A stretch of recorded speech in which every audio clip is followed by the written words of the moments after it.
আজ আমার কলেজ ছুটি, তাই ভাবলাম মাকে আজকে একটু ছুটি দেওয়া যাক। আজকে রান্না বান্না ঘরের সমস্ত কাজ আমিই করি, মা ওইদিকে পুজো দিচ্ছে। আর এখানে আমি মাছের ঝালের জন্য মশলাটা কষানো হয়ে গেছে, এবার আমি মাছগুলো দিয়ে দেব। আর একটুখানি বেগুন কেটে রেখেছি, বেগুনটাকে নুন হলুদ মাখিয়ে ভেজে নেব।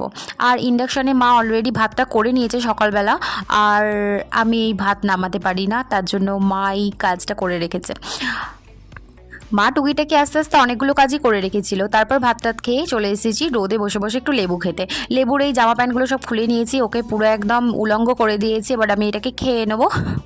সে যাই হোক, একটু মজা করলাম। তারপর এই যে আমাদের বাড়ির কি বলবো আর, দুষ্টু সদস্য সারাদিন পড়াশোনা না করে খেলে টেলে এখন সন্ধ্যাবেলা এসেছে পড়তে, কারণ জানে যে অঙ্কগুলো না করলে যখন আমি পড়াতে বসবো তখন ও মার খাবে।